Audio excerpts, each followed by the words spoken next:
ಕ್ರಿಸ್ತನಲ್ಲಿ ಪ್ರೀತಿಯ ಸಹೋದರರೇ ಮತ್ತು ಸಹೋದರಿಯರೇ, ನಿಮ್ಮೆಲ್ಲರಿಗೂ ಮುಂಜಾನೆಯ ವಂದನೆಗಳು. ಕ್ರಿಸ್ತನ ಜೀವಿತ ಪಾಠದ ಹೆಸರು ಸಬ್ಬತ್ ದಿನದಲ್ಲಿ ನ್ಯಾಯಸಮ್ಮತವಾದದ್ದು. ರೆಫರೆನ್ಸ್ ಪುಟ 5405, ಪುಟದ ಸಂಖ್ಯೆ 7 ಮತ್ತು 8. 7ನೆಯ ದಿನ, ಮೊದಲನೆಯ ದಿನ.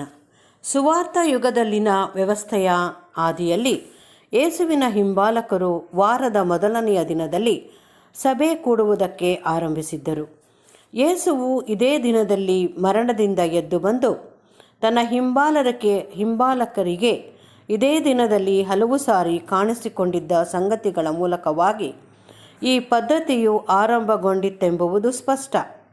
ಅಲ್ಲದೆ ಮುಂದಿನ ವಾರದ ಮೊದಲನೆಯ ದಿನದಲ್ಲಿ ಮತ್ತೆ ಅವರು ಕಾಣಿಸಿಕೊಂಡಿದ್ದನು. ಆ ದಿನದಲ್ಲಿ ತಮ್ಮ ಅನ್ಯೋನ್ಯ ಕೂಟವನ್ನು ನಡೆಸುವುದು ಆದಿಶಿಷ್ಯರಲ್ಲಿ ಒಂದು ವಾಡಿಕೆಯಾಯಿತು. ಆದರೆ ಇದು ಕರ್ತನಿಂದ ಆಜ್ಞಾಪಿಸಲ್ಪಟ್ಟಿತೆಂದಲ್ಲ. ಇದು ಒಡೆಯನನ್ನು ಸ್ಮರಿಸುವ ಮತ್ತು ಒಬ್ಬರೊಡನೆ ಒಬ್ಬರು ಅನ್ಯೋನ್ಯತೆಯನ್ನು ಹೊಂದುವ ತಮ್ಮ ಬಯಕೆಯ ದೆಸೆಯಿಂದಾದದ್ದು.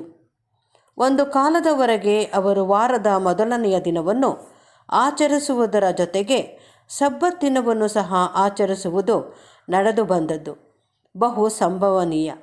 ತಾವು ಮೋಶೆಯ ಮತ್ತು ಆತನ ಆಜ್ಞಾವಿಧಿಗಳ ಅಧೀನತೆಯಿಂದ ಬಿಡುಗಡೆ ಹೊಂದಿ ಯೇಸುವಿನ ನೇತೃತ್ವದ ಹಾಗೂ ಆತನ ನಡೆಸುವಿಕೆಗೆ ನಿಜವಾಗಿಯೂ ಕ್ರಿಸ್ತನು ನಮ್ಮನ್ನು ಸ್ವತಂತ್ರದಲ್ಲಿರಿಸಬೇಕೆಂದು ನಮಗೆ ಬಿಡುಗಡೆ ಮಾಡಿದನು, ಹೇಗೆ ಪೂರ್ಣವಾಗಿ ದಾಟಿ ಬಂದಿರುವುದೆಂಬುದನ್ನು ಗ್ರಹಿಸಿಕೊಳ್ಳುವುದು ಅವರಿಗೆ ಕಷ್ಟಕರವಾಗಿತ್ತೆಂಬುದು ಸ್ಪಷ್ಟವಾಗಿತ್ತು.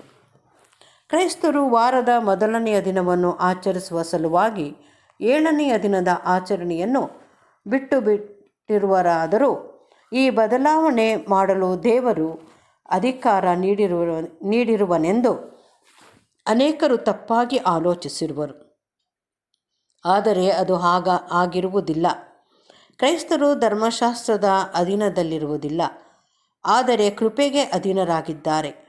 ಆದಿಶಿಷ್ಯರು ತಮಗೆ ದೊರೆತ ವಿಶೇಷ ಸೌಭಾಗ್ಯದ ದೆಸೆಯಿಂದ ವಾರದ ಮೊದಲನೆಯ ದಿನದಲ್ಲಿ ಒಟ್ಟಾಗಿ ಕೂಡಿ ಬರುತ್ತಿದ್ದರೆ ಹೊರತು ದೇವರ ಆದೇಶದಿಂದಲ್ಲ.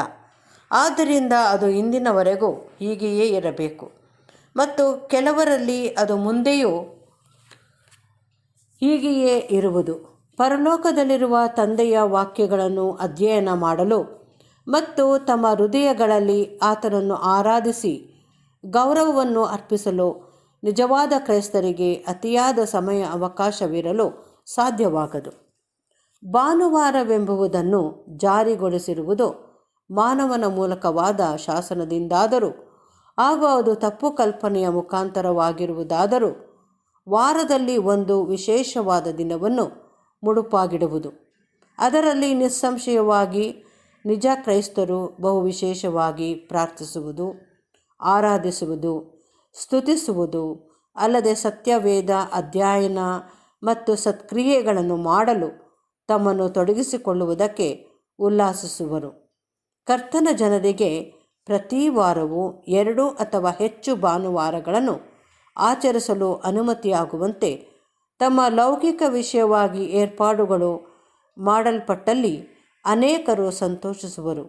ಆದರೆ ಭಾನುವಾರವನ್ನು ಸೂಕ್ತವಾಗಿ ಆಚರಿಸುವ ಸಲುವಾಗಿ ಜನರಲ್ಲಿ ಅತಿ ಸಾಮಾನ್ಯವಾಗಿ ವ್ಯಾಪಿಸಿಕೊಂಡಿರುವ ತಪ್ಪು ಕಲ್ಪನೆಗಳಿಂದ ಕರ್ತನ ಪ್ರತಿಷ್ಠಿತ ಜನರು ಮುಕ್ತರಾಗಬೇಕು.